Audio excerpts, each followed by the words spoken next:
ইয়েমেনের বিদ্রোহী গোষ্ঠী নিয়ন্ত্রিত সরকারের উপপররাষ্ট্রমন্ত্রী হুসেন আল এজ্জি হুঁশিয়ারি দিয়ে বলেছেন, যুক্তরাষ্ট্রের প্রেসিডেন্ট ডোনাল্ড ট্রাম্প যদি শান্তি প্রক্রিয়ায় বাধা দিতে থাকেন তাহলে বিদ্রোহীরা গুরুত্বপূর্ণ বাব আল মান্দেব প্রণালী বন্ধ করে দিতে পারে।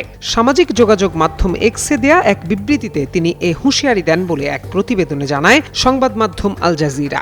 বিবৃতিতে আল এজ্জি বলেন, সানা যদি বাব আল মান্দেব বন্ধ করার সিদ্ধান্ত নেয় তাহলে সমগ্র মানব জাতি বা জিন কেউই তা খুলতে সক্ষম হবে না।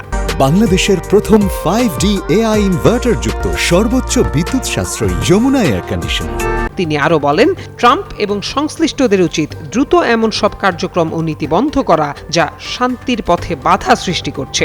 বাব আল মান্দেব প্রণালী বিশ্বের জ্বালানি ও পণ্য পরিবহনের জন্য অত্যন্ত গুরুত্বপূর্ণ একটি রুট। বিশেষ করে উপসাগরীয় অঞ্চল থেকে ইউরোপে তেল ও জ্বালানি পরিবহন এবং এশিয়ার দিকে বিভিন্ন পণ্য পাঠানোর ক্ষেত্রে এর গুরুত্ব অপরিসীম। এই পথ দিয়েই জাহাজ সুয়েজ খালের দিকে যায়।